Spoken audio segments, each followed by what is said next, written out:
12,000 years ago, you could have walked from London to Amsterdam, not through a tunnel across dry land.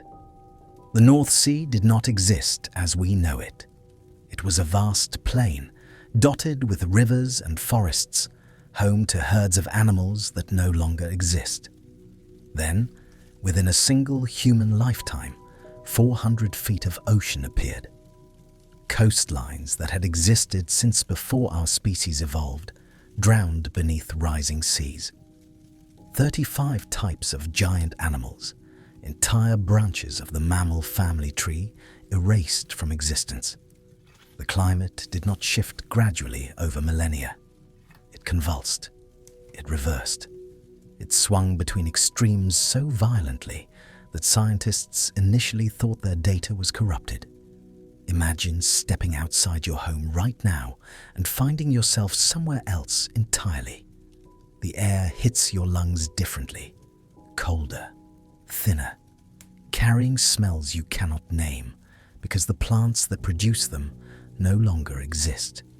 The sky looks the same, but everything beneath it has changed. Where your street should be, there is nothing but frozen grassland stretching to the horizon.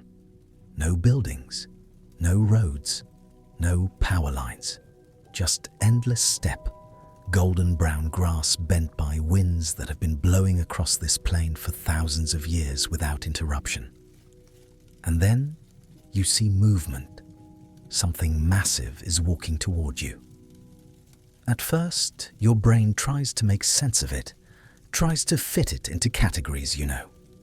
An elephant, maybe. But this is not Africa. This is not a zoo. This creature is covered in thick reddish-brown fur that hangs almost to the ground, swaying with each step like a living curtain. Its tusks do not point forward like an elephant's. They curve upward and inward, enormous spirals of ivory that could impale a car. Each tusk is 5 meters long, weighing more than 100 kilograms, shaped like cathedral arches reaching toward the sky. A woolly mammoth, not a skeleton in a museum, not a reconstruction in a documentary.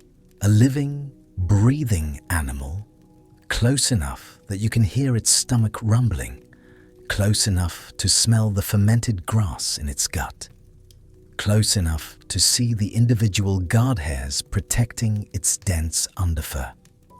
This animal stands 4 meters tall at the shoulder. Its body is wrapped in 90 centimeters of wool, beneath that a 10-centimeter layer of fat. It is built to survive temperatures that would kill you in hours. Behind it, more shapes emerge from the tall grass. A herd. 12, 15, 20 mammoths moving together across the frozen plain. Calves walking between the legs of their mothers, their small trunks learning to grasp and pull. Bulls with tusks longer than you are tall, curved so dramatically they nearly touch at the tips. They pay you no attention. You are nothing to them. Just another strange creature on a landscape full of strange creatures. These herds once numbered in the tens of millions across the northern hemisphere. They had been walking these plains for 5 million years. They would walk them for another 12,000. And then they would be gone. Because this world is full of giants. And every single one of them is about to disappear. To your left, something catches your attention. A flash of tawny fur between the grass stems. You freeze. Your ancient primate brain, the one that spent millions of years learning to fear predators, sends ice down your spine before you even consciously register what you are seeing. Every muscle in your body locks. Every sense sharpens. Because evolution has taught you that when something moves like that in tall grass, you do not run. You do not make a sound. You become a statue and you pray it has not noticed you. A saber-toothed cat, Smilodon fatalis. It is watching the mammoth herd with the patient intensity of a predator calculating odds. This is not a modern big cat. This is something that evolution designed specifically to kill animals much larger than itself. The animal is built low and heavy, 400 kilograms of muscle wrapped around a skeleton engineered for explosive power. Its shoulders are massive, anchoring forelimbs that can pin prey twice its weight. But what draws your eye, what makes your throat tighten, are the teeth. Its canine teeth, those famous fangs, are 28 centimeters long, longer than your hand from wrist to fingertip. They hang below its lower jaw even when its mouth is closed, curved like twin sabers, serrated along the back edge. These are not piercing weapons. They are slicing weapons. This cat can open its mouth 120 degrees, double what a modern lion can manage. It does not bite. It gapes its jaws wide and drives those fangs into the throat of its prey with the force of its entire body, severing the windpipe, slicing through arteries, killing with surgical precision. It has been watching the herd for an hour. It has selected its target, a juvenile mammoth that has wandered slightly too far from its mother. The cat's muscles bunch, its tail lashes once, and then it vanishes into the grass. You do not see the attack, you only hear it. The bellow of the young mammoth, the trumpeting alarm of the herd, the sounds of bodies colliding, and then silence. When the herd moves on an hour later, the juvenile is gone, and the grass is stained dark. Further away, near a frozen river, a group of giant ground sloths are stripping bark from stunted trees. These are not the cute little sloths you have seen in videos, hanging upside down in rainforests, moving in adorable slow motion. These creatures stand nearly 6 meters tall when they rear up on their hind legs. Megatherium americanum. They weigh 4 tons, heavier than an elephant. Their claws are 1/2 meter long, curved like scythes, strong enough to tear through wood, sharp enough to disembowel anything that threatens them. They move slowly, not because they are lazy, but because nothing on this continent can threaten them. They are too large, too powerful, armored in thick skin and dense bone. When they want to feed from a tree, they do not climb. They stand upright, brace themselves with their massive tails, and wrap their forelimbs around the trunk. Then they pull. The tree does not bend. It breaks. The crack echoes across the plain like a gunshot. The sloth lowers the tree to the ground and begins methodically stripping every leaf, every twig, every scrap of bark. It will spend 12 hours a day doing this. It has been doing this for millions of years.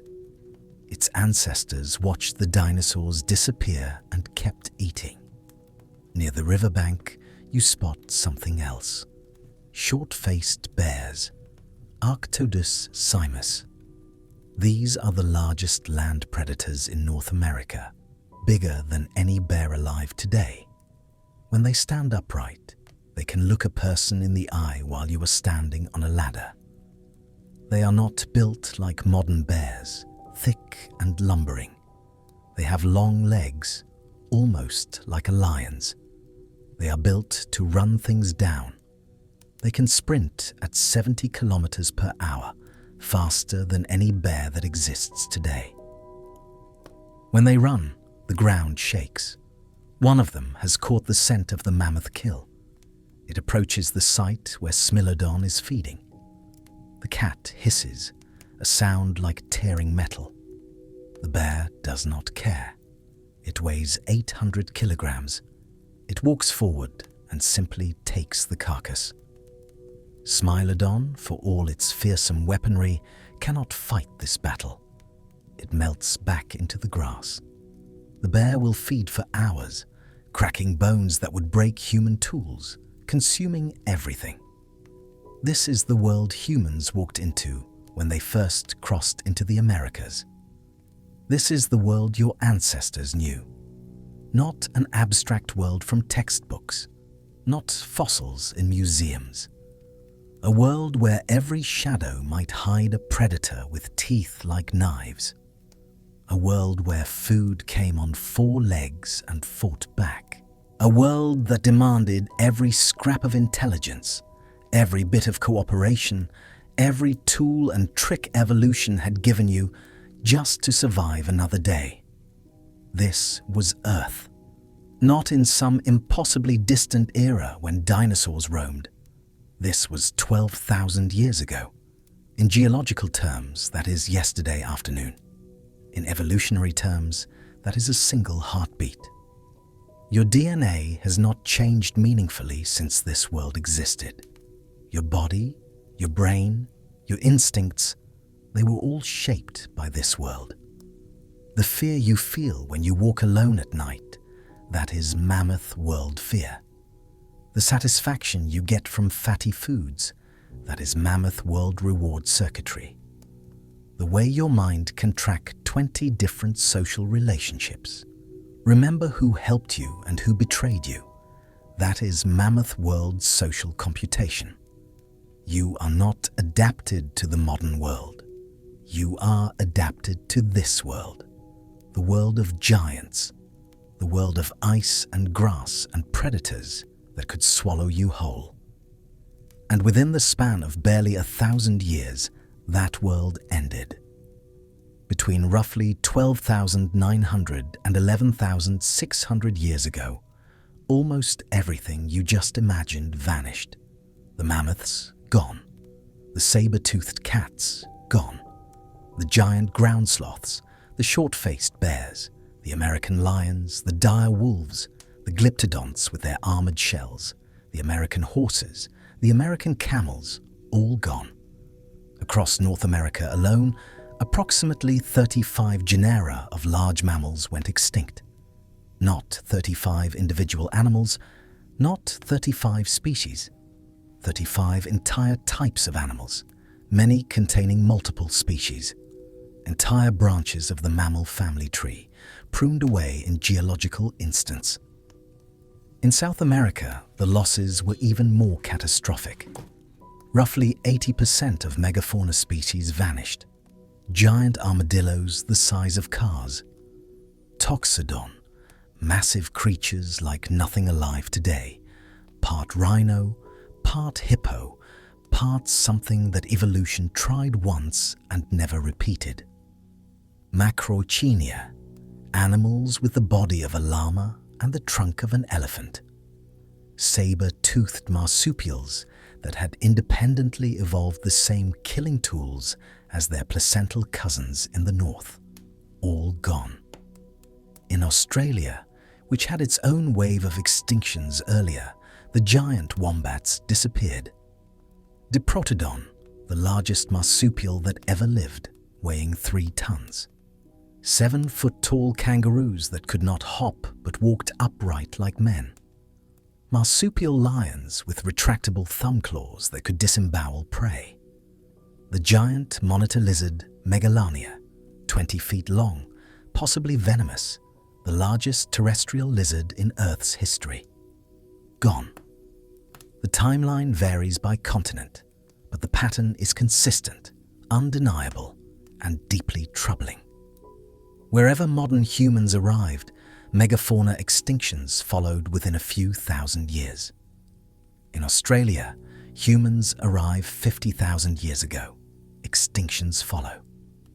In the Americas, humans arrive 15,000 years ago. Extinctions cluster around 13,000 years ago. The correlation is impossible to ignore. This is the core of the overkill hypothesis. Humans with sophisticated stone weapons encountered animals that had never evolved to fear bipedal hunters.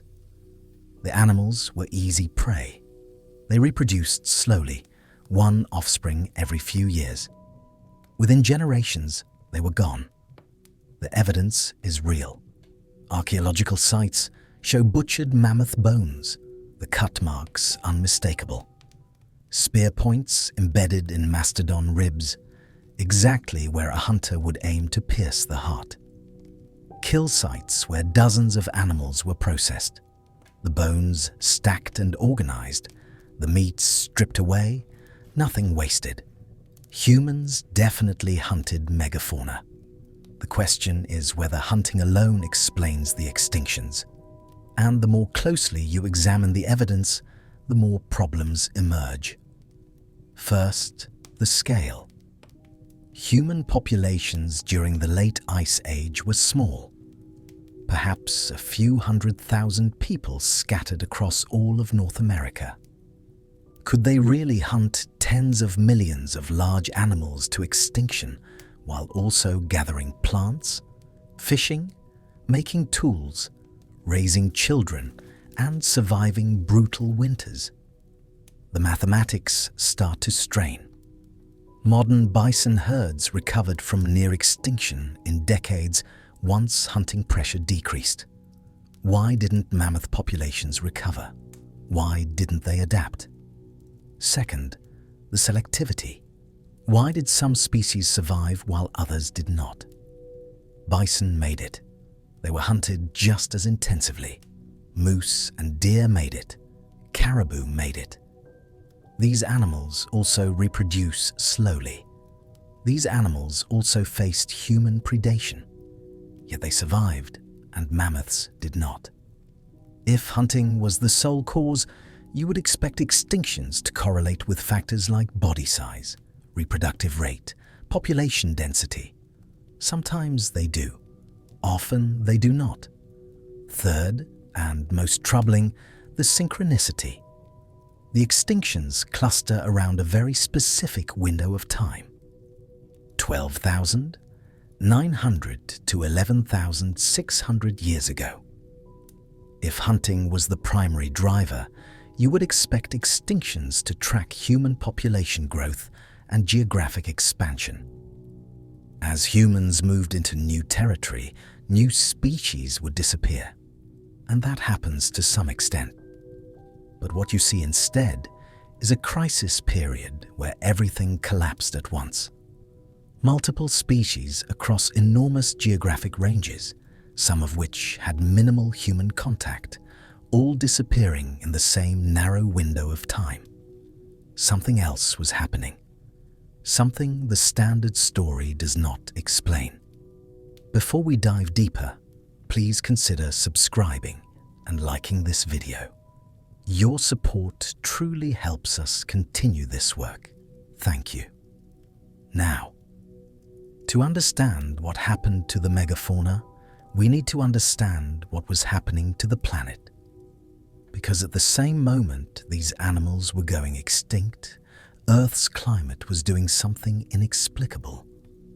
Something that should not have been possible according to our understanding of how ice ages end. The standard story of Ice Age termination is elegant.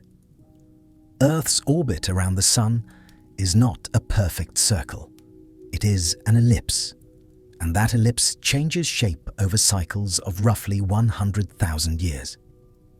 Earth's axial tilt wobbles between 22 and 24.5 degrees over 41,000 year cycles, and Earth's axis precesses, rotating like a wobbling top, completing one full circle every 26,000 years. These are the Milankovitch cycles, named after the Serbian mathematician who calculated them in the 1920s. When these cycles align, northern latitudes receive less summer sunlight. Winter snow does not fully melt. Year after year, snow accumulates, compressing into ice, spreading into glaciers, eventually building into ice sheets miles thick. When the cycles shift again, summer sunlight increases, the ice melts, the glaciers retreat, the ice age ends. This is gradual. This is predictable. This operates on timescales of thousands of years. According to this model, around 19,000 years ago, the Milankovitch cycles shifted into a warming configuration. The ice sheets that covered Canada and northern Europe, some of them 3 kilometers thick, began their long retreat. Over several thousand years, the ice melted. Sea levels rose. Ecosystems shifted northward. Animals followed the changing habitats. By roughly 11,700 years ago, the transition should have been complete. But something went catastrophically wrong in the middle of that transition. Around 12,900 years ago, just when warming should have been accelerating, the climate reversed. Temperatures in the northern hemisphere did not drift downward over centuries. They plummeted by as much as 15 degrees Celsius in decades, possibly in years. The ice cores from Greenland show this transition happening so fast that when scientists first saw the data, they assumed their equipment was broken or their samples were contaminated. They ran the tests again. The results were the same. This was not a measurement error. This was real. The Younger Dryas had begun. For roughly 1,200 years, the world was thrown back into near glacial conditions. Ice sheets that had been retreating began advancing again. Forests that had been spreading northward died back. Animals that had been adapting to warming suddenly faced another brutal freeze. And then, around 11,700 years ago, it ended. Not gradually, abruptly. Some ice core records suggest the warming at the end of the Younger Dryas happened within a decade. Some researchers argue it might have been within 3 years. A few propose it could have been even faster, within months, possibly within a single year. This is not normal climate behavior. This is not what orbital mechanics do. Milankovitch cycles operate on timescales of millennia. They do not produce temperature swings of 15 degrees in decades. They certainly do not produce warmings that happen in years. Something else was driving the climate, something catastrophic, something sudden. The mainstream explanation involves ocean currents. As the great ice sheets melted, massive amounts of fresh water poured into the North Atlantic.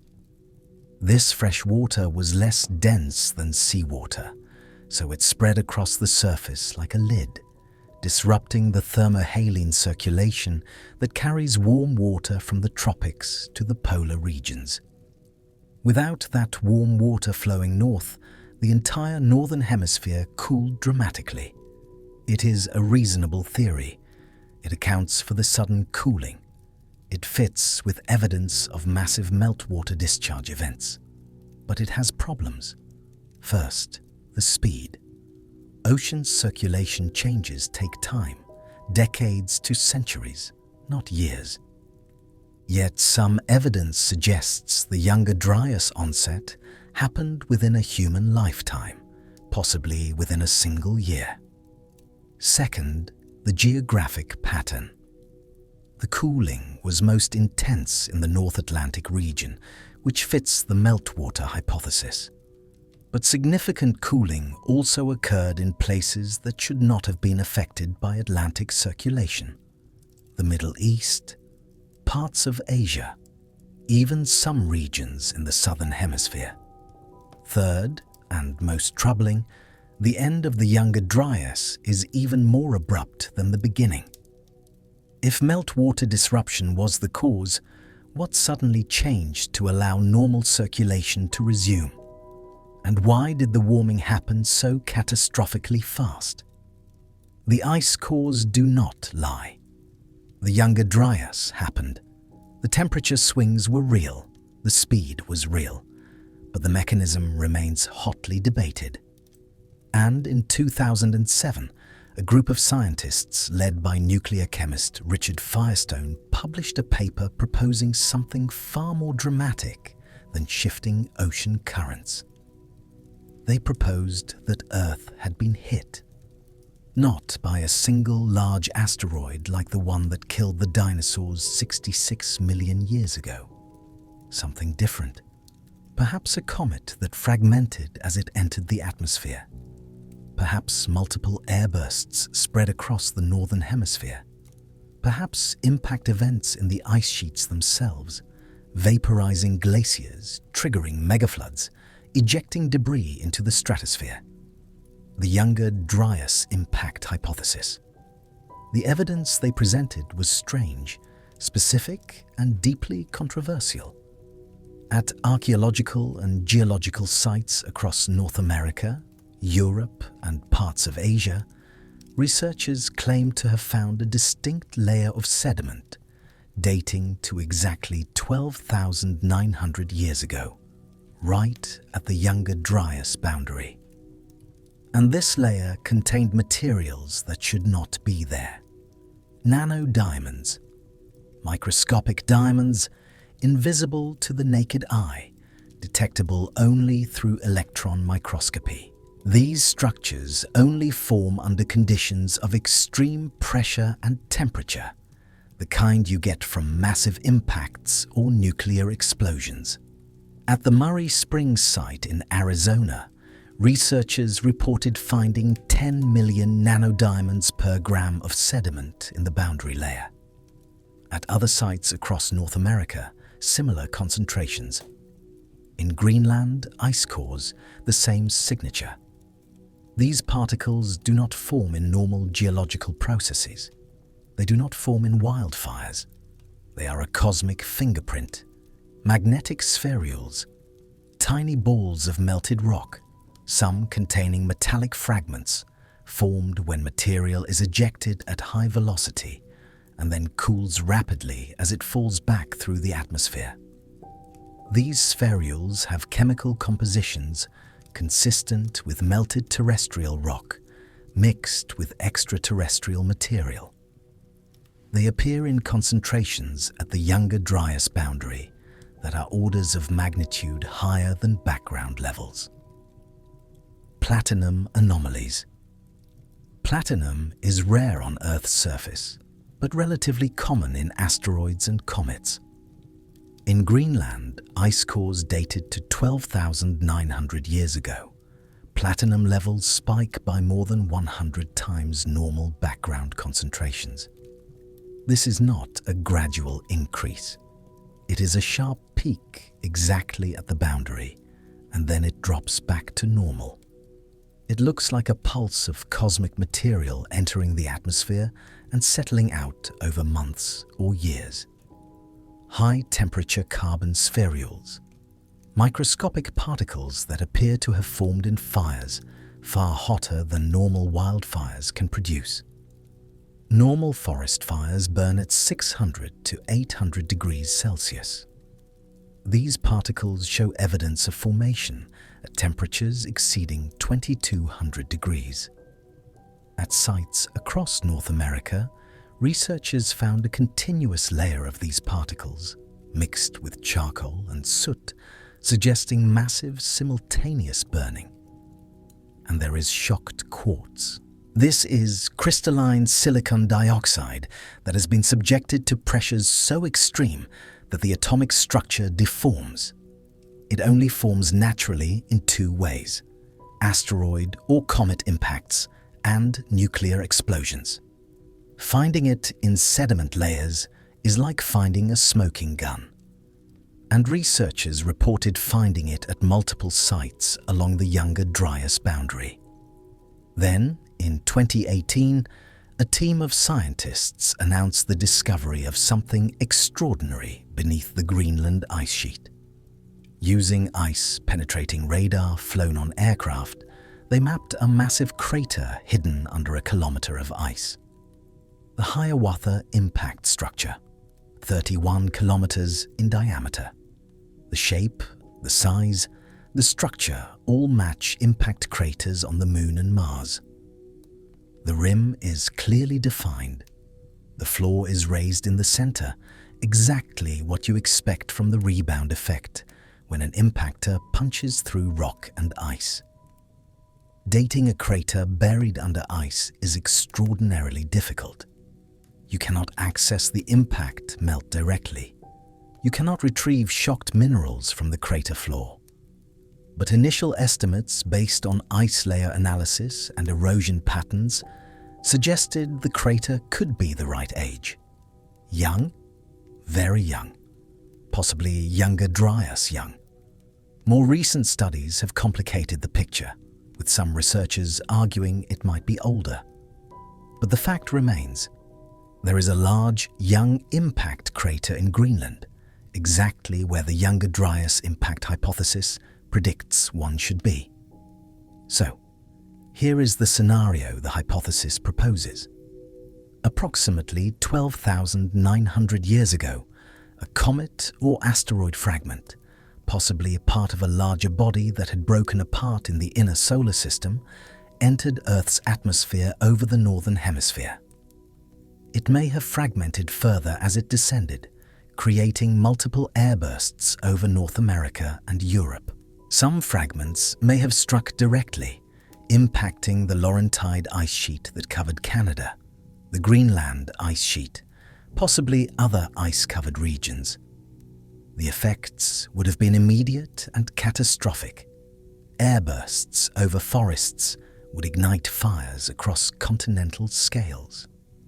The heat pulse alone, the thermal radiation from objects moving at cosmic velocities through the atmosphere, would ignite anything flammable for hundreds of kilometers. Impact into ice sheets would vaporize gigatons of ice instantly, creating floods of biblical proportions as meltwater surged across the landscape. Debris ejected into the stratosphere would spread around the northern hemisphere, blocking sunlight, initiating a rapid cooling feedback. Within months, the skies would darken. Temperatures would plummet.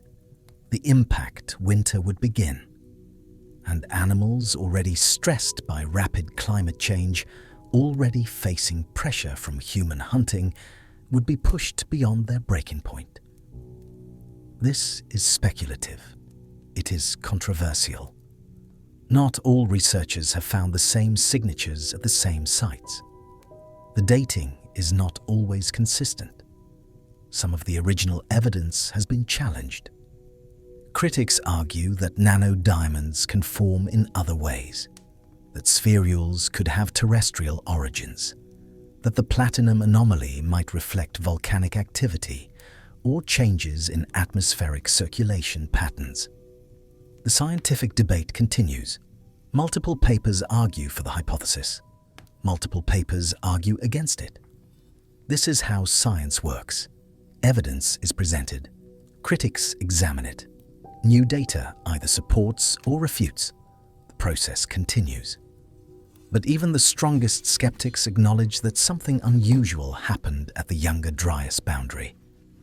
The climate flip was too fast, too extreme, too synchronized across too wide an area to be easily explained by gradual processes alone.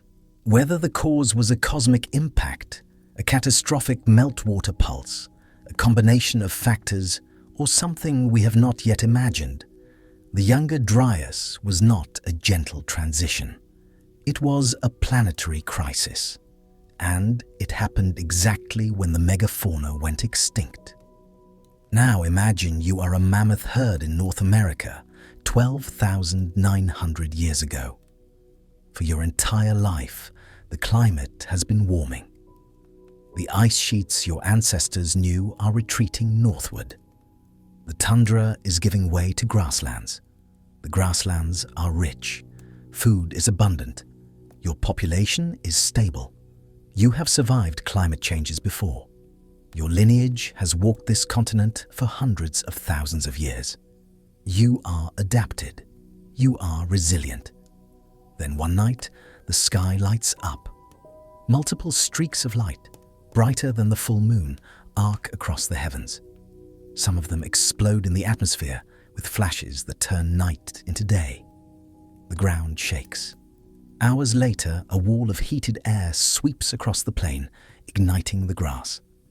Fire spreads faster than you can run. You flee, but the fire is everywhere. By morning, the entire landscape is charred.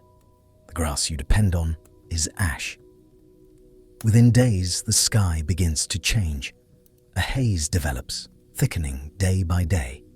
The sun becomes a dim red disk. Temperatures begin to drop. Snow falls in summer. The new grass that should be growing does not appear. By the following year, the climate has shifted into something your species has never experienced. Rapid cooling, persistent snow cover, the grasslands transforming into something else. Your calves, born in what should have been spring warmth, die in unseasonable cold. Your population, which seemed stable, begins to crash. Meanwhile, you are still being hunted. Humans with stone-tipped spears, organized into bands, working cooperatively, targeting the young and the weak. In stable times, you could absorb this pressure. But these are not stable times. Every stress compounds: habitat loss, climate chaos, human predation, all happening at once. Within a few centuries, your population has collapsed from millions to thousands. Within a few more centuries, you are gone from most of the continent. Small populations persist in isolated refugia, islands in the Arctic, places where humans cannot easily reach. The last mammoths on Wrangel Island will survive until 4,000 years ago, long after the pyramids were built. But the continental populations, the vast herds that once darkened the plains, they are gone by the end of the Younger Dryas. This is what a perfect storm of extinction looks like. Not one cause, multiple causes, intersecting, amplifying each other. Climate change stressed the populations. Human hunting prevented recovery. And possibly, probably, something catastrophic pushed them over the edge. The animals that survived were the ones that could adapt fast enough. The ones with flexible diets, wide ranges, high reproductive rates. Bison could switch between grazing and browsing. They could migrate long distances quickly. They bred faster than mammoths. They made it. Mammoths were specialists. They needed specific grasslands. They reproduced slowly. When their habitat transformed in years instead of millennia, they could not adapt fast enough. When their populations were reduced by hunting and climate, they could not recover fast enough. And if the impact hypothesis is correct, when fires swept the continent and debris filled the skies, they had nowhere to go. The same pattern played out across species.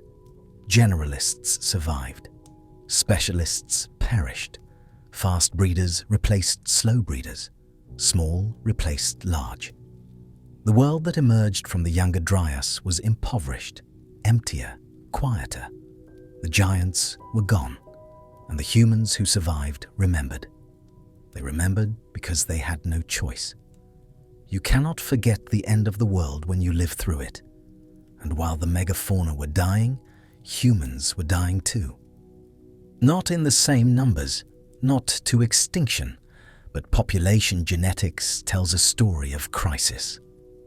DNA analysis of modern humans reveals bottlenecks during the Younger Dryas period. Populations that had been expanding suddenly contracted. Some genetic lineages vanished entirely from the record. Groups that had occupied certain regions for thousands of years disappeared. The archaeological record shows the same pattern. Sites that had been continuously occupied were abandoned. Tool technologies changed rapidly, signs of populations adapting under pressure or being replaced by migrants. In North America, the Clovis culture appears in the archaeological record around 13,000 years ago. These were sophisticated hunter-gatherers with distinctive stone tools, fluted spear points of remarkable craftsmanship, found in association with mammoth and mastodon kill sites across the continent. The Clovis points are technological marvels, thin and symmetrical, with a characteristic channel or flute running up both faces from the base. This fluting required extraordinary skill. One mistake, and months of work shattered in your hands. But when done correctly, it created a point that could be hafted securely to a spear shaft that would not twist on impact, that could penetrate deep into muscle and organ tissue. For roughly 300 years, Clovis culture dominated North America. And then, right at the Younger Dryas boundary, it changed. The Clovis points become rare in the archaeological record, replaced by a different technology. Folsom points, smaller, more finely made, designed for different prey. The massive mammoths and mastodons that Clovis hunters had targeted were disappearing. The hunters had to adapt. They shifted to bison. They intensified fishing. They gathered more plants. They moved more frequently, following resources that were becoming unpredictable. Some groups did not make it. In some regions, there are gaps in the archaeological record during the Younger Dryas.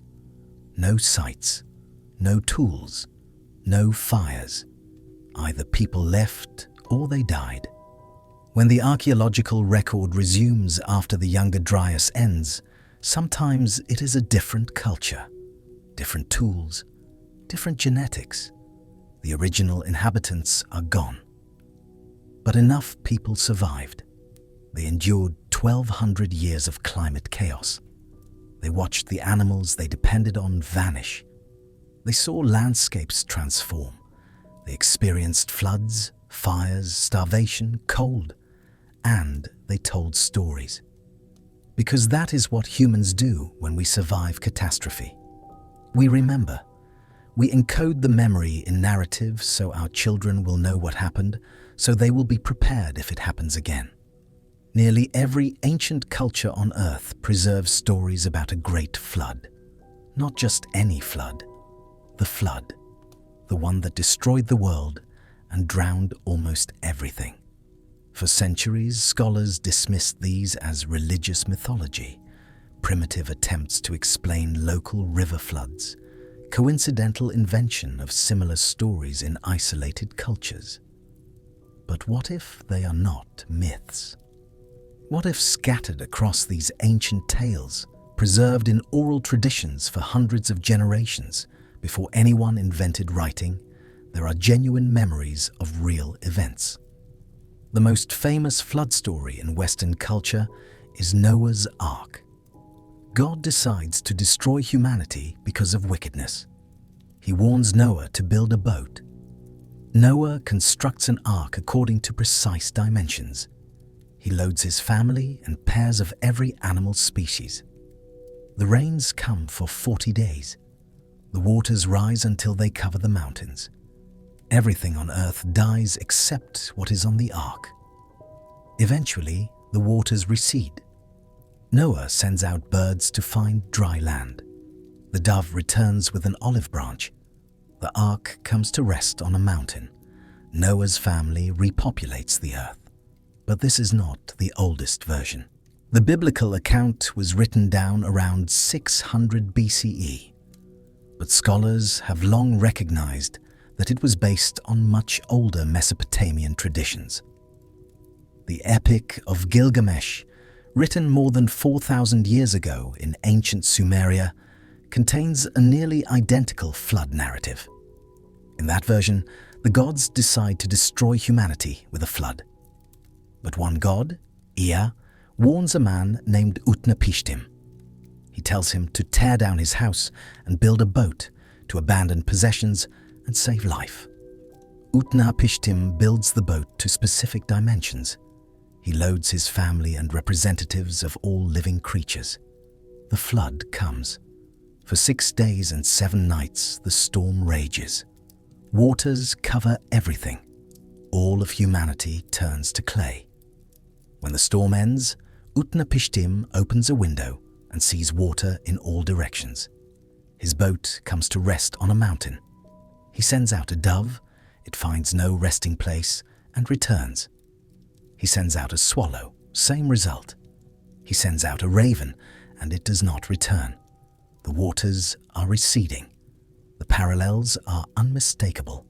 Same structure, same details. The warning from a deity, the instruction to build a boat, the specific inclusion of animals, the total destruction, the landing on a mountain, the sending of birds. The Mesopotamian version predates the biblical one by at least 1,000 years. And the Mesopotamian story was not original either. It was based on even older Sumerian tales, some fragments of which date back more than 5,000 years.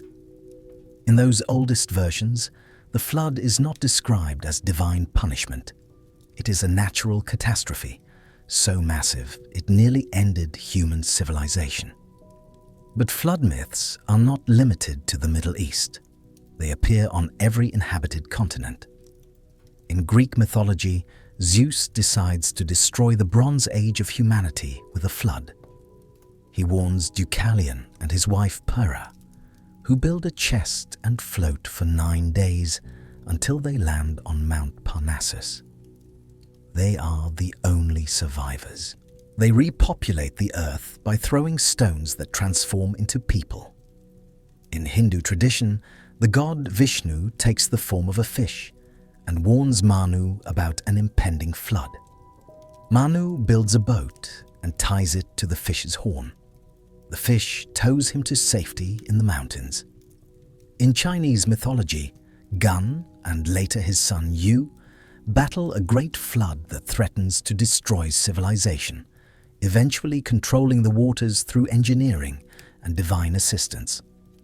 The pattern continues in the Americas. The Ojibwe people of the Great Lakes region tell of a time when the waters covered the earth. Only Nanabojo and the animals survived by floating on a log. He sends animals diving to retrieve mud from the bottom to rebuild the land. The Inca of South America preserved stories of a great flood sent by the creator god Viracocha to destroy the previous age of humanity. Only one man and woman survive on a floating box. They repopulate the Andes. The Maya believed in previous worlds, each destroyed by catastrophe, including floods. In Australia, Aboriginal peoples across the continent have dreamtime stories about a time when the sea rose and drowned the coastal lands, forcing their ancestors to flee inland.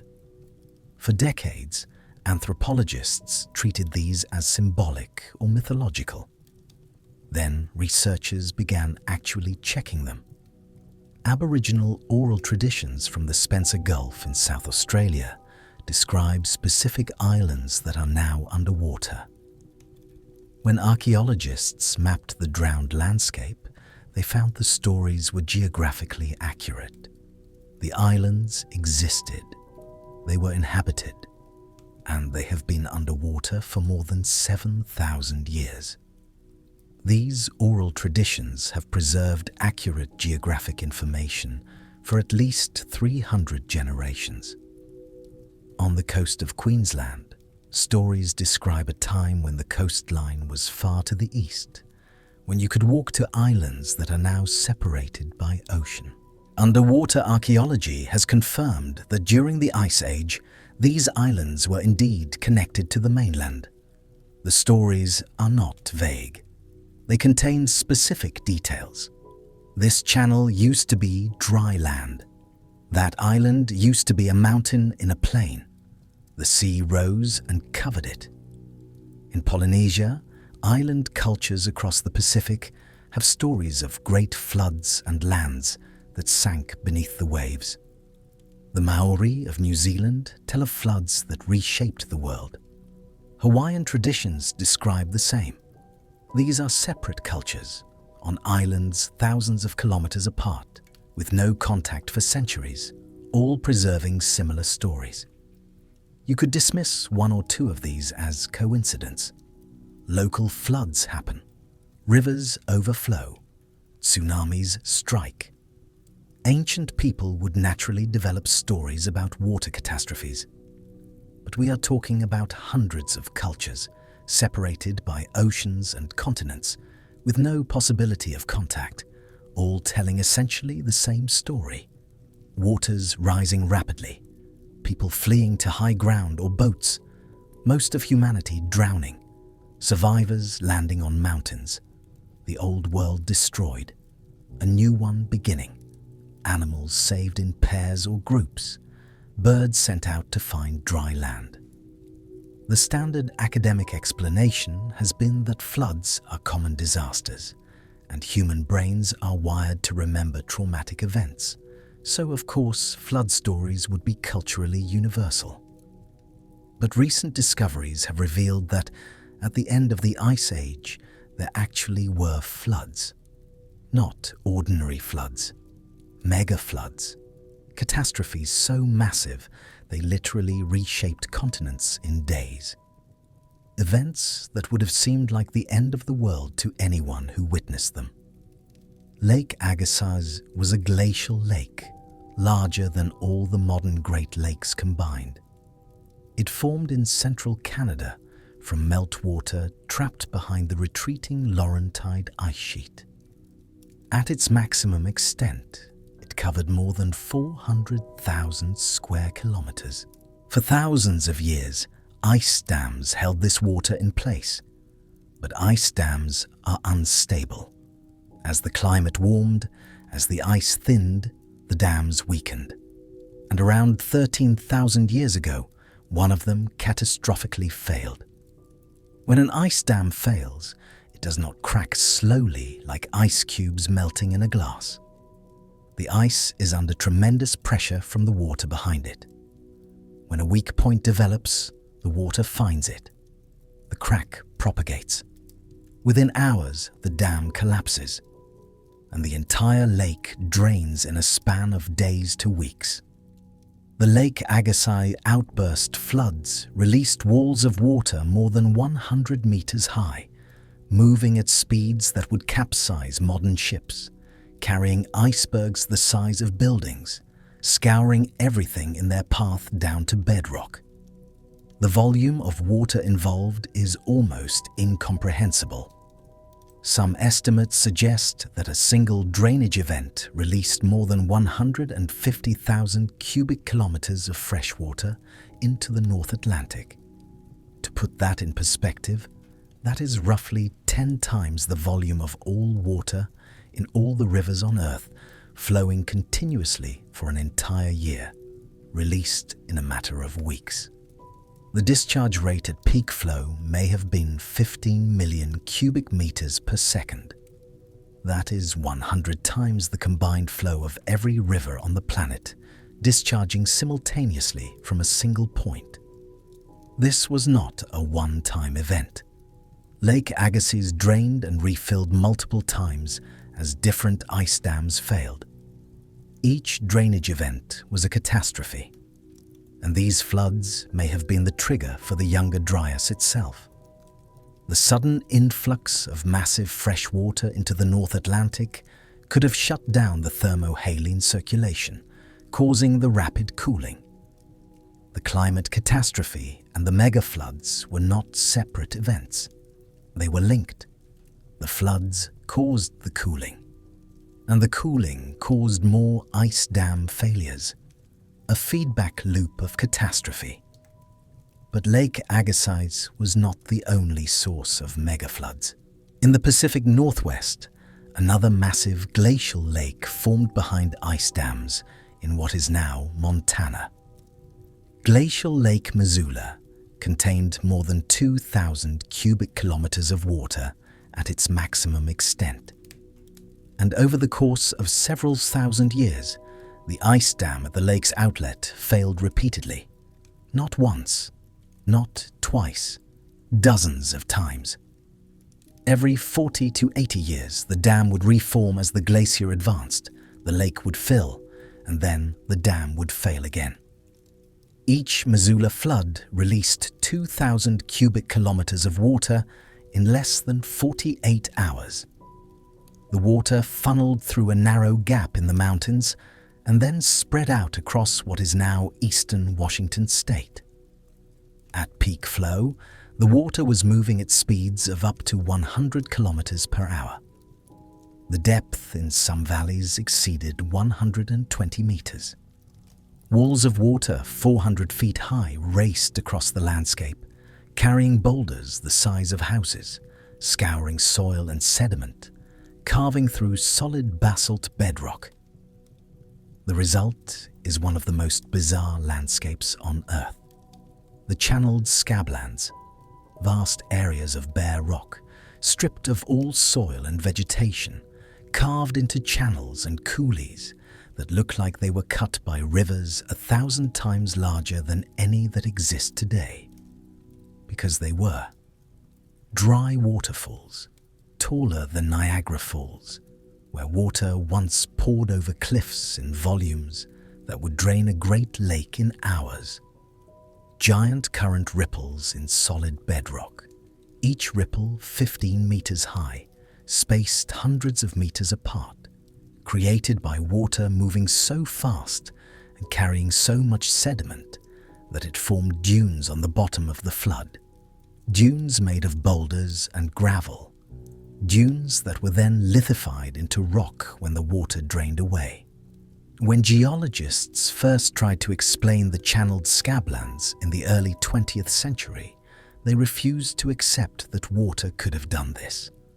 The scale was too enormous, the erosion too extreme. It violated everything they understood about how rivers work. It took decades for the scientific consensus to accept that these landscapes were carved by catastrophic floods. The evidence was simply too extreme for gradualist models to explain. Only after examining similar landscapes on Mars, carved by ancient megafloods there, did geologists fully accept what had happened on Earth. And if you were living anywhere in the path of these floods, you would have perhaps an hour's warning. The sound would come first, a roar like continuous thunder growing louder. Then you would see it on the horizon, a wall of churning brown water studded with ice and debris, advancing faster than you could run, obliterating everything in its path.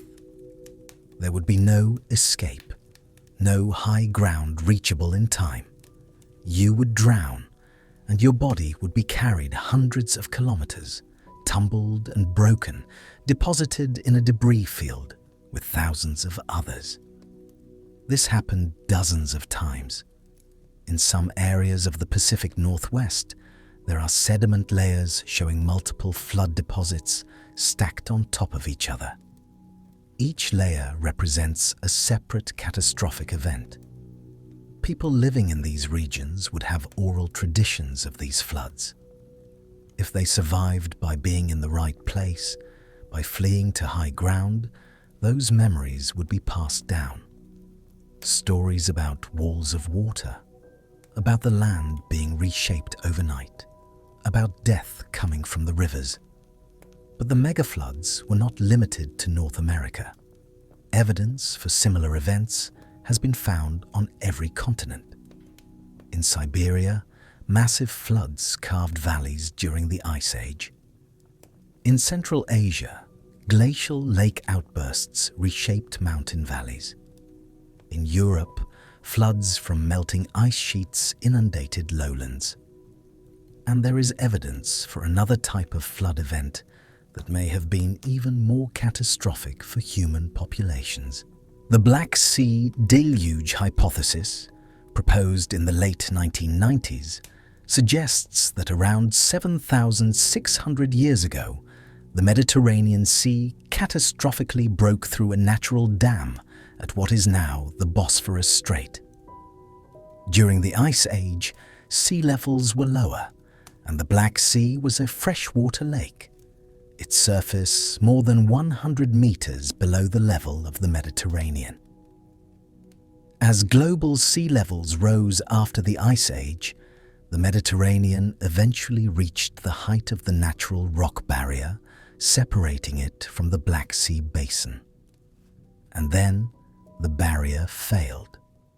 Salt water from the Mediterranean poured into the Black Sea basin in what may have been the largest waterfall in Earth's history. The flow rate has been estimated at 50,000 cubic meters per second, 200 times the flow of Niagara Falls, continuing for months or even years. The Black Sea water level rose more than 100 meters. The shoreline advanced inland by kilometers per day in some areas. Coastal settlements that had existed for millennia were drowned in weeks. If people were living around that lake, and archaeological evidence confirms they would have watched their entire world disappear beneath rising water. Fields where they had grown crops, submerged. Villages where their ancestors had lived for generations, drowned. The fish they depended on, killed as fresh water was replaced with salt water. There would have been no gradual adaptation, no time to relocate slowly. The water was rising visibly, day by day.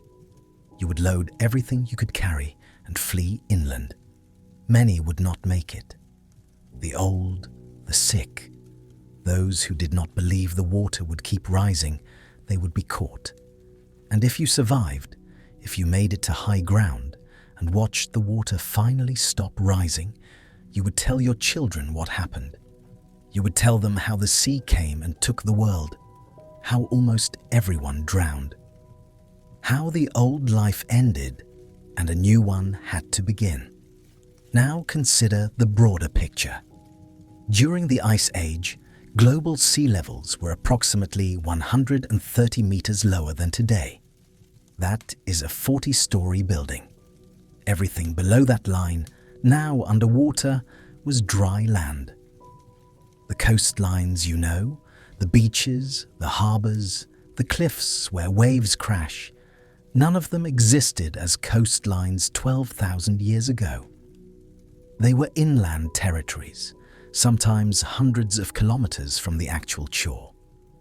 The continental shelves that today lie beneath 100 meters of water were vast plains during the Ice Age. River valleys, forests, grasslands, entire landscapes that have been submerged for 12,000 years.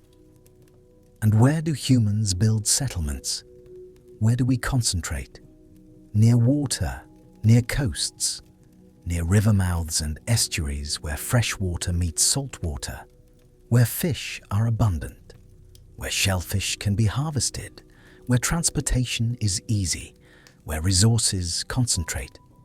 If early human societies built communities on those Ice Age coastlines, if they established villages, camps, seasonal settlements, monuments, anything, most of their physical footprint is now under more than 100 meters of ocean. It has been underwater for 12,000 years.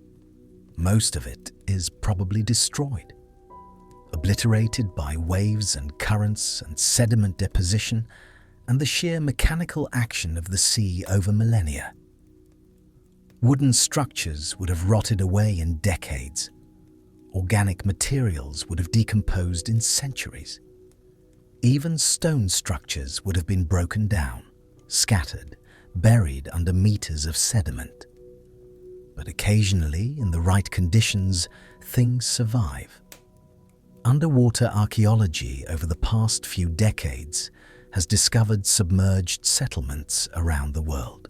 Off the coast of Israel, entire Neolithic villages preserved on the seafloor, stone foundations still visible, artifacts scattered where they were dropped 9,000 years ago, when the rising sea forced the inhabitants to flee.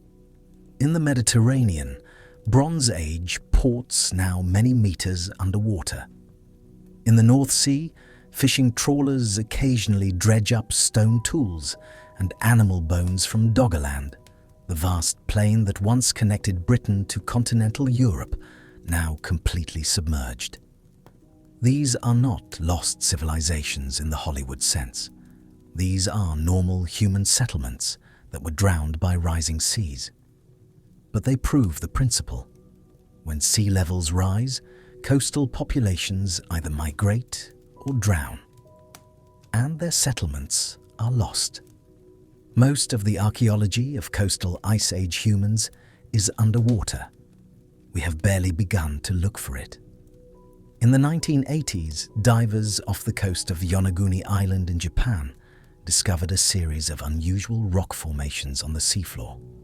Massive stones with flat surfaces, right angles, what appeared to be carved steps, terraces, platforms. The formations are controversial. Most geologists argue they are natural, sandstone fractured by tectonic forces and erosion into geometrically regular shapes. But some researchers point to specific features that seem to show tool marks, intentional shaping, architectural planning. The debate continues. What is not controversial is that if these formations are partly artificial, they have been underwater for at least 10,000 years. In the Gulf of Cambay off the western coast of India, sonar surveys in the early 2000s revealed what appeared to be geometric patterns on the seafloor at depths of 30 to 40 meters. Straight lines, rectangular structures, possible street grids. Artifacts recovered from the area were sent for dating and returned ages of over 9,000 years. The findings remain controversial. Critics argue the sonar images are ambiguous, that the artifacts may have been moved by currents from other locations. Supporters argue the patterns are too regular to be natural. Conclusive proof would require extensive underwater excavation, which has not been funded. The point here is not that any specific underwater site proves an ancient lost civilization. The point is simpler and harder to dispute. We have explored only a tiny fraction of the submerged continental shelves with systematic archaeology. The technology to search underwater is difficult and expensive. Most of the seafloor has never been examined by human eyes. And we keep finding things. Stone Age tools in the North Sea, submerged forests with trees still rooted in place, mammoth bones on continental shelves, human artifacts in contexts that prove they were deposited when the area was above water. 12,000 years of ocean currents, storms, sediment deposition, tectonic activity. All of this would erase most traces of human occupation. But not necessarily all. Stone structures could survive if they were buried quickly by sediment. Cave systems flooded by rising seas might preserve artifacts in protected chambers. And every few years, a new discovery pushes back the timeline of human achievement, proves that we were doing things earlier than the textbooks said. The most famous example is Gobekli Tepe in southeastern Turkey. When archaeologists first excavated the site in the 1990s, they expected a simple Neolithic village. Instead, they found something that should not exist. Massive stone circles, T-shaped pillars weighing up to 20 tons, precisely carved from bedrock and transported up to 500 meters. The pillars are covered with sophisticated relief carvings of animals, lions with bared teeth, snakes coiling in bas relief, vultures spreading their wings, spiders, scorpions, foxes, gazelles, all rendered with artistic skill that speaks of long practice and shared symbolic language. The radiocarbon dates were shocking. 11,600 years ago, right at the end of the Younger Dryas, thousands of years before the pyramids of Egypt, thousands of years before Stonehenge, and crucially, according to the initial analysis, before the development of agriculture in that region. The standard model of human development says you invent farming first. Surplus food allows population growth. Population growth enables specialization. Specialists become craftsmen, priests, architects. Then you build monuments. Gobekli Tepe flips that logic. Here, people built a monumental ritual site while still primarily hunter-gatherers. The organization required to quarry 20-ton stones, transport them hundreds of meters, erect them in perfect circles, carve detailed images into their surfaces. This suggests social complexity that the old models did not anticipate. It requires planning, leadership, shared vision, the ability to mobilize labor over extended periods. These are things we associated with settled agricultural civilizations, not mobile hunter-gatherers. Gobekli Tepe is not alone. In 2021, archaeologists announced extensive new findings at Karahan Tepe, another site in the same region of Turkey. Equally old, equally sophisticated. Stone pillars carved with human figures, animals, geometric patterns, evidence of ritual use, communal gatherings, structured architectural planning. This was not a single isolated anomaly. This was a culture, a widespread phenomenon. Multiple sites following similar architectural principles, using similar symbolic language, operating during the same time period at the end of the Ice Age. These sites do not prove a lost advanced civilization with technology equivalent to or exceeding our own. No one is claiming ancient computers or aircraft. There is no evidence for writing, metallurgy, or other markers we associate with advanced civilizations. But they do prove that humans at the end of the Ice Age were capable of more, organized more complexly, achieved more monumentally than the standard model assumed. And here is the question that will not go away. If people were building Gobekli Tepe 11,600 years ago, right at the end of the Younger Dryas, what were they building during the Ice Age, before the climate catastrophe, on coastlines that are now 130 meters underwater, in river valleys that are now submerged? We do not know. We may never know. Most of it is probably gone. But the question lingers. One carving at Gobekli Tepe has attracted particular attention. Pillar 43, sometimes called the vulture stone. The relief carving shows a variety of animals, a vulture or bird with outstretched wings, a scorpion, a serpent, and at the top, what some researchers interpret as a headless human figure. Around the central scene are other symbols that some have suggested might represent constellations.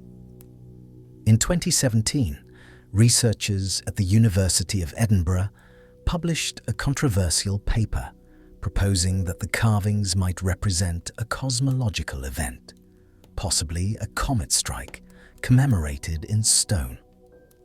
Their analysis used archaeoastronomy techniques, matching the animal symbols to star patterns as they would have appeared in the sky around the time the pillar was carved.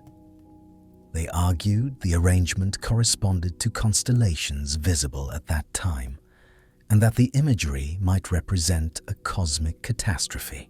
Critics responded that the interpretation was speculative, that you can match almost any arrangement of symbols to star patterns if you try hard enough, that there is no way to prove the carver's intended astronomical meaning. The debate is unresolved. But the fact that such interpretations are even plausible tells us something important. Gobekli Tepe was not just random construction. It was deliberate. It was significant. It encoded meaning. The people who built it were trying to communicate something, to preserve something, to ensure something was remembered. And then, around 10,000 years ago, Gobekli Tepe was deliberately buried. The entire complex was covered with tons of rubble and earth, not destroyed, not abandoned to decay, buried, carefully filled in, as if someone wanted to preserve it, as if they knew something about the impermanence of structures exposed to the elements, as if they expected that catastrophe might come again and wanted to ensure this place, this knowledge, whatever it represented, would survive. We cannot know their motivations. We cannot ask them why. But the fact of the deliberate burials suggests intentionality, planning, a level of organized long-term thinking that does not fit the old picture of simple hunter-gatherers reacting to immediate needs. These were people thinking about deep time, about what would last, about what future generations would need to know. The timeline of human development is being rewritten with each new discovery. Every few years, something is found that pushes back the dates for sophisticated behavior. Stone tools older than we thought possible.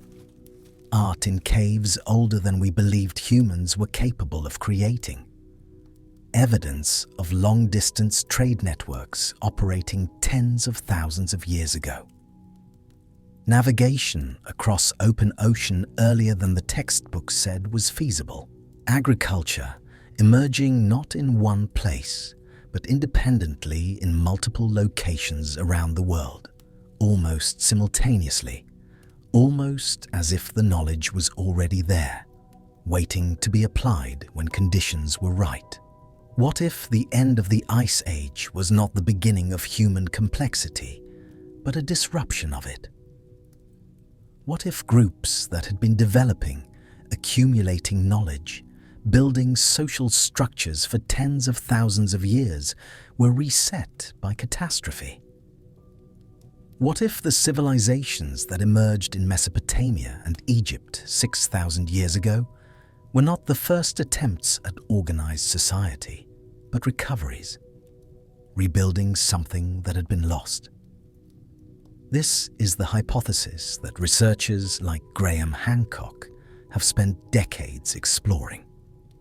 That there was a civilization during the Ice Age, more sophisticated than mainstream archaeology acknowledges, that was destroyed by the catastrophes at the end of the Pleistocene. That survivors scattered to other regions, carrying fragments of knowledge, that eventually helped catalyze the development of the civilizations we do know about. That myths of lost lands like Atlantis are not pure invention, but distorted memories of real places, real cultures, drowned by rising seas. Mainstream archaeology largely rejects this hypothesis. The argument is straightforward. Where is the evidence? Civilizations leave traces, writing systems, metallurgy, monumental architecture, trade goods distributed across wide areas, distinctive artistic styles. None of these markers have been found in contexts that would support an Ice Age civilization with technological sophistication approaching Bronze Age cultures, let alone anything more advanced. The achievements at Gobekli Tepe, impressive as they are, can be explained within the framework of complex hunter-gatherer societies with strong social organization and symbolic culture, without requiring a lost civilization. But the mainstream position has its own vulnerability. It requires us to believe that humans, anatomically identical to us for at least 100,000 years, behaviorally modern for at least 50,000 years, living in relatively stable Ice Age environments, made almost no progress towards social complexity, monumental architecture, or agricultural development until after the Ice Age ended. Then, suddenly, within a span of just a few thousand years after the Younger Dryas, they invented agriculture independently on multiple continents, built cities, created writing systems, developed mathematics, organized states, launched what we call civilization.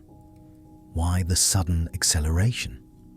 Why did it take 50,000 years to invent farming, and then only 5,000 more years to go from farming to the pyramids? The standard answer is that farming enabled everything else. Once you have surplus food, you have time for specialization, trade, technological development. But that answer assumes farming was difficult to invent, that it required some breakthrough in thinking that humans only achieved recently. Yet farming is, in many ways, obvious. You put seeds in the ground, they grow into plants, you harvest them. Hunter-gatherers understood this. They managed landscapes with controlled burns, encouraged useful plants, discouraged competitors. The leap to deliberate cultivation is not large. So why did it take so long? One possibility, the one mainstream archaeology generally supports, is that it did not take long because it was not advantageous until conditions were right. During the Ice Age, mobile hunter-gatherer lifestyles were more efficient than farming in most environments. Wild game was abundant. Plant resources were sufficient. Mobility allowed exploitation of seasonal resources over large territories. Farming meant staying in one place, working harder for potentially less reliable returns, increased vulnerability to crop failures. Only when Ice Age megafauna went extinct, when wild resources became less abundant, when populations in certain regions grew dense enough that mobility was constrained, only then did farming become the better option. This is plausible. It fits the data we have. But there is an alternative possibility. What if agricultural knowledge was older, but the practice was suppressed or made impossible by Ice Age conditions? What if groups had experimented with cultivation, but glacial climates, unstable weather, the constant threat of cooling events made it unviable? What if the Younger Dryas itself destroyed early attempts at settled agricultural life, forcing survivors back into mobile hunting and gathering? And only after the climate finally stabilized around 11,700 years ago could farming be successfully reinvented or re-established. This is speculation. It cannot be proven with current evidence, but it reframes the question usefully. Instead of asking why did civilizations suddenly appear, we might ask what was lost when the Ice Age ended. Instead of assuming our ancestors started from zero, we might wonder what they were trying to rebuild. And we might look more carefully at what they chose to preserve. At Gobekli Tepe, the carvings are not random. They show specific animals, some of which were not native to the immediate region. Detailed, accurate depictions that suggest the carvers had either seen these animals or had access to knowledge from people who had. Lions, for example, were not common in that part of Anatolia at that time, yet they are prominently featured. Some researchers have suggested the site might have functioned as a kind of repository, a place where knowledge about the world was encoded in stone, because stone was the only medium that could survive. If you lived through a catastrophe, if you watched your world destroyed by floods and fire and climate chaos, what would you try to preserve? You would want future generations to know what happened. You would want them to understand the sky, the patterns that might warn of danger. You would encode practical knowledge, which animals are dangerous, which plants are useful, where water can be found. And you would build it to last. Not in wood, which rots, not in clay, which erodes, in stone, carved deep, buried for protection. This is not proof of anything, but it is a framework for thinking about why hunter-gatherers would invest enormous effort into building monuments. Not for ritual alone, not for status alone, but for memory, for preservation, for communication across time. The same impulse might explain other megalithic sites around the world. Stonehenge, with its precise astronomical alignments, might be more than a temple. It might be a calendar, a teaching tool, a way to ensure knowledge about solstices and equinoxes and lunar cycles was not lost. The Great Pyramids, aligned to cardinal directions with precision that modern engineering struggles to match, might encode mathematical and astronomical knowledge in their very structure. Not because the builders were primitive and could not write, but because they knew writing could be lost, languages could die. But stone arranged according to the heavens would speak to anyone with eyes to see. Indigenous cultures around the world have oral traditions, claiming their knowledge came from survivors of a previous age, from ancestors who lived before the flood, from teachers who arrived from across the sea, carrying wisdom from a lost homeland. Australian Aboriginal traditions speak of the dream time, a period when the world was formed and the ancestors taught the laws. Some of these traditions describe a time before the current age, when the coastlines were different, when islands now separated by water were connected. These descriptions, as we have discussed, match the actual submerged geography of the Ice Age. In South America, multiple cultures have legends of Viracocha, a bearded figure who arrived after a great flood and taught civilization, agriculture, architecture, astronomy, ethics.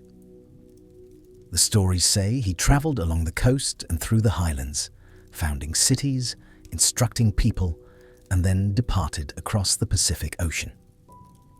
Scholars have traditionally interpreted this as pure mythology, or possibly a garbled memory of early Inca rulers.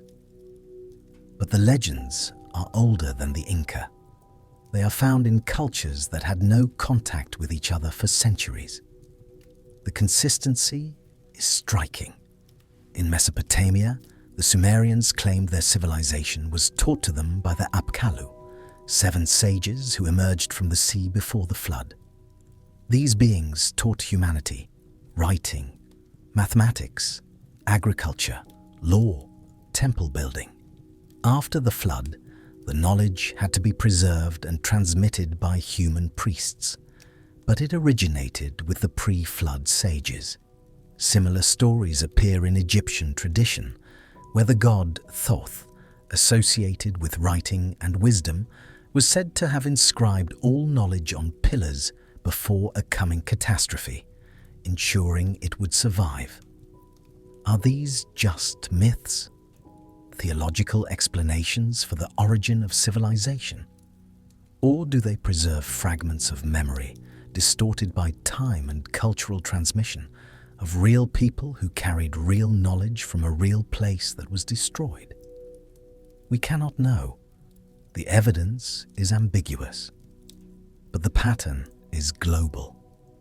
Teacher figures arriving from elsewhere, often across water, often after a flood, bringing knowledge that jump-starts civilization. What we can say with certainty is that human capability was not lacking. The people who built Gobekli Tepe 11,600 years ago had the intelligence, the organizational ability, the technical skill to build anything that Bronze Age civilizations would build 4,000 years later. The only things they lacked were metal tools and writing. But stone tools, properly made, can carve stone. Gobekli Tepe proves it. And oral tradition, properly maintained, can preserve knowledge for thousands of years. Aboriginal Australians prove it. So if there was an Ice Age culture with significant achievements, and if it was destroyed by the Younger Dryas catastrophes, what would we expect to find? We would expect exactly what we do find: a gap in the record, oral traditions of a flood. Monuments built immediately after the catastrophe that seemed too sophisticated for their time. Agricultural knowledge appearing suddenly in multiple locations. Astronomical knowledge encoded in structures. And most physical evidence underwater, destroyed or buried under 12,000 years of sediment.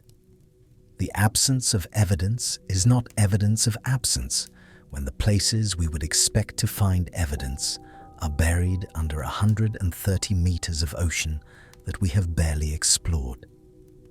This is not proof that a lost civilization existed, but it is a reminder that our picture of the past is incomplete, constrained by what has survived and what we have found. And we are finding new things constantly. In 2023, researchers announced they had successfully extracted and sequenced ancient human DNA from cave sediments, not from bones or teeth, but from dirt. The technology to read the past is advancing faster than anyone predicted.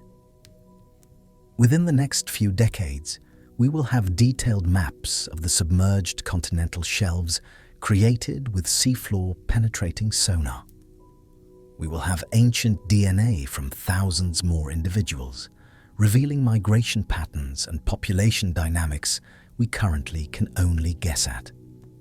We will have climate reconstructions with year-by-year resolution.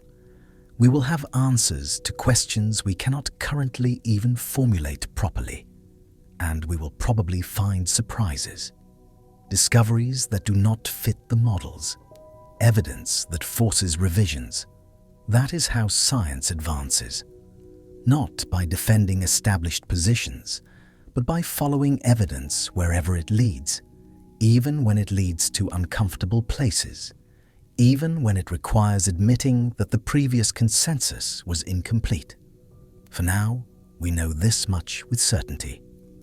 12,000 years ago, the world changed. Dramatically, rapidly, catastrophically. The ice melted, not gradually, but in pulse events, releasing megafloods that reshaped continents. The seas rose 400 feet. Coastlines that had been stable for tens of thousands of years drowned in centuries. The climate swung wildly. Temperatures plummeted, then spiked. The megafauna, animals that had walked the earth for millions of years, went extinct. 35 genera in North America alone. 80% of large animal species in South America. Similar losses on other continents. Whether the trigger was cosmic impact, catastrophic volcanism, abrupt meltwater discharge, or some combination we have not yet unraveled, something pushed the Earth system over a threshold. The changes cascaded. Ice sheets collapsed. Ocean currents shifted. Atmospheric circulation reorganized. Ecosystems transformed. And megafauna populations, already stressed by climate change and human hunting, crashed beyond recovery. Humans survived. Not all of them. Genetic evidence shows population bottlenecks. Archaeological evidence shows abandoned sites, cultural discontinuities, rapid technological changes indicating adaptation under pressure. But enough survived. And they told stories. Stories about fire from the sky, about floods that covered the world, about animals that used to exist but now were gone, about lands that sank beneath the waves, about ancestors who knew things that had been forgotten. These stories were told around fires for thousands of years before anyone invented writing. They were passed from grandparent to grandchild, changing slightly with each telling, acquiring religious and mythological dimensions, becoming the foundational narratives of cultures around the world. Most scholars have treated these stories as fiction, as primitive attempts to explain natural phenomena, as moral tales with no historical content. But what if we have been too quick to dismiss them? What if, encoded in these myths, preserved in oral traditions for hundreds of generations, there are genuine memories of real events?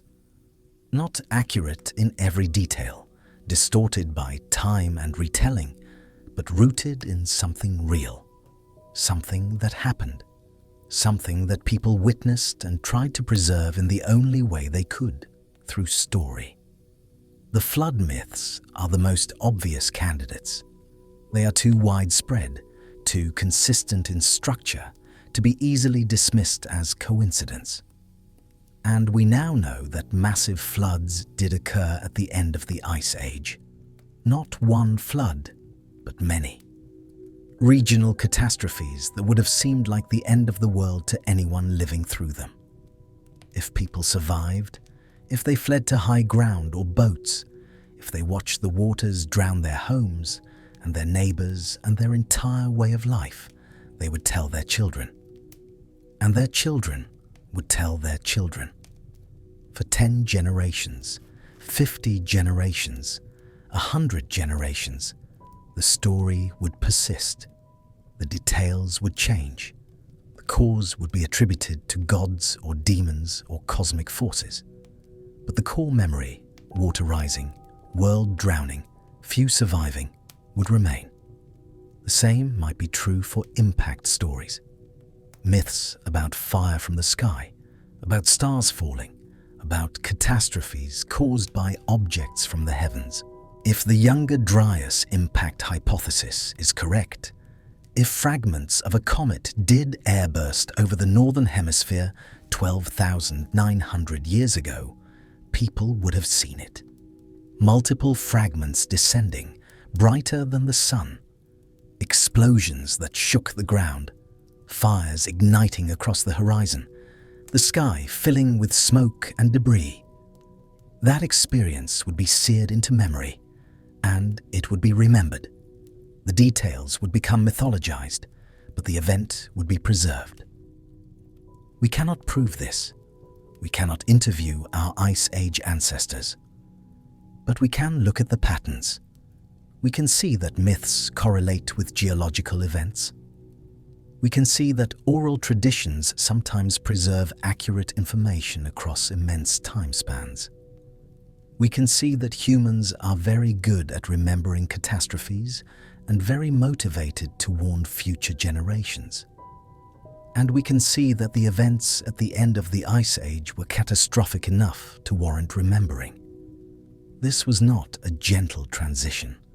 This was a crisis, a planetary restructuring, the kind of event that divides history into before and after, the kind of event that survivors would never forget. You are part of that story, whether you know it or not. Your ancestors lived through the end of the Ice Age. They walked among mammoths. They felt the ground shake when the floods came. They saw the sky darken during the Younger Dryas. They adapted their tools and their strategies. They moved when they had to. They endured when they could. They told stories so their children would survive. And those children told their children, all the way down through 300 generations to you.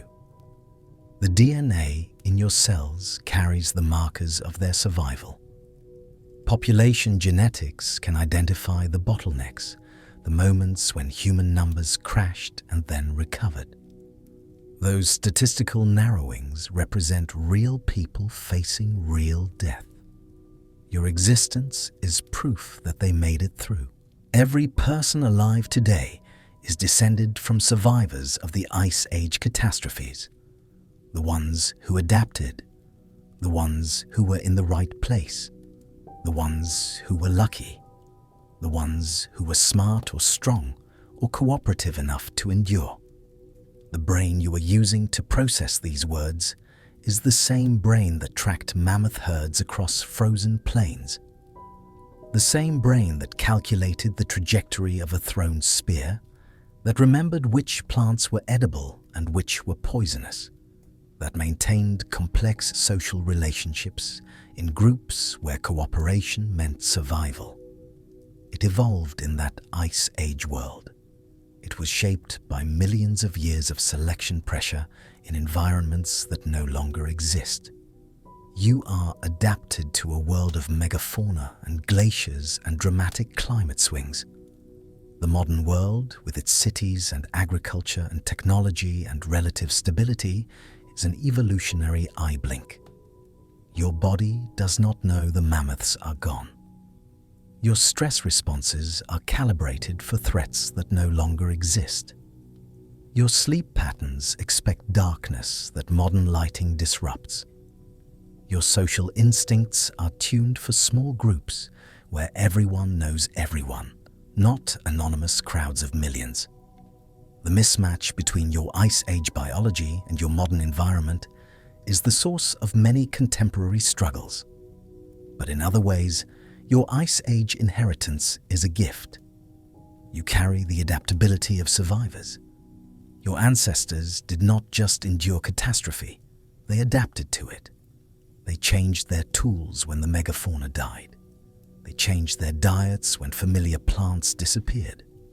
They changed their social structures when groups fragmented and reformed. They changed their stories when the old explanations no longer fit the new world. They found ways to thrive in a world that kept changing the rules on them.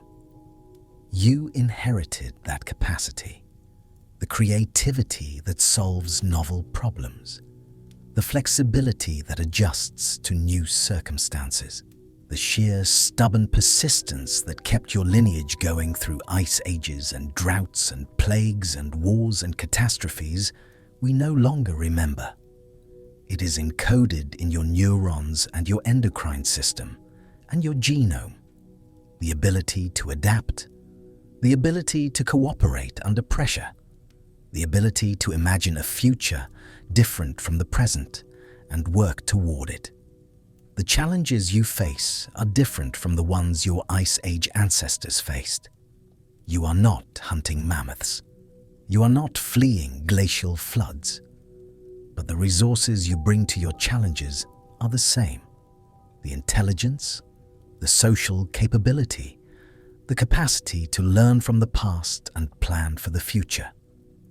These traits were forged in catastrophe and refined over hundreds of thousands of years. They are your inheritance from survivors. The end of the Ice Age was not the end of the human story. It was a turning point. A moment when one world ended and another began. The world that emerged was different, impoverished in some ways, full of possibility in others. The giants were gone, but their absence created niches. The megafloods had reshaped the land, but they left fertile river valleys. The climate had stabilized finally around 11,700 years ago, into the warm interglacial period we call the Holocene. And humans, adaptable as always, filled that new world with everything that came after. Agriculture, cities, writing, mathematics, philosophy, art, science, technology. All of it built on the foundation laid by survivors who watched the ice melt and the seas rise, and the mammoths disappear and refused to disappear with them. They persisted, they adapted, they remembered, and they passed it forward. When you look at the moon tonight, you are looking at the same moon your Ice Age ancestors saw. When you feel the wind on your face, you are feeling the same atmosphere they breathed. The constellations are the same. The laws of physics are the same. The fundamental experience of being human, of wondering, of fearing, of hoping, of struggling to understand and survive, that is the same. The context has changed, but the continuity is unbroken. They did not know what would happen to their world. Neither do you. The future is always uncertain. Climate is still changing, now driven by human activity rather than orbital mechanics, but changing nonetheless. Species are still going extinct, now because of habitat destruction and pollution rather than cosmic impacts, but the loss is real. Asteroids still orbit the Sun, and some of them cross Earth's path. The universe does not promise stability. It never has. But you carry within you the proof that catastrophe can be survived, that endings can become beginnings, that even when the old world drowns, something new can emerge. Your ancestors made it through the worst Earth could throw at them for hundreds of thousands of years. They survived ice ages and megafloods and megafauna extinctions and possible cosmic impacts. They survived plagues and famines and violence and loss. And they kept going, not because they were stronger than you, not because they were smarter, but because they refused to give up, because they cooperated, because they told stories that preserved what mattered, because they adapted when the world changed, and because they believed on some level that the future was worth fighting for even when the present was catastrophic. That belief, that persistence, that refusal to surrender in the face of impossible odds, that is your inheritance. It is in your cells. It is in your history. It is in the stories that have been passed down for 300 generations. And it is yours to carry forward into whatever comes next. The glaciers are mostly gone now, retreated to polar regions and high mountains. The megafauna are bones in museums and legends in stories. The coastlines have stabilized at their current levels, though they are beginning to rise again as modern climate change accelerates. But the processes that shaped the Ice Age world are still operating. The Milankovitch cycles are still turning. The orbit is still shifting. Thousands of years from now, or tens of thousands, the ice will return. The coastlines will change again. The world will be different once more. That future is unimaginably distant from the perspective of a single human life. But it is real. It is coming. And somewhere in that future, there will be people who look back at our time the way we look back at the Ice Age, wondering what it was like, wondering what we knew, wondering how we made sense of a universe that never stops changing, wondering if we left them anything useful, wondering if we remembered what our ancestors learned. What will you pass forward? What knowledge will you preserve? What stories will you tell your children about the world you lived in and the challenges you faced? These are not abstract questions. They are the same questions your Ice Age ancestors faced when they carved symbols in stone and buried them for protection. When they told stories about floods and fires and lost worlds. When they built monuments aligned to the heavens so future generations would know the patterns. You are living in the interval between catastrophes, the warm period between ice ages, the geological moment called the Holocene, which has lasted about 12,000 years so far and will end eventually. Everything does. But for now, the world is relatively stable. The climate, until recent decades, was predictable.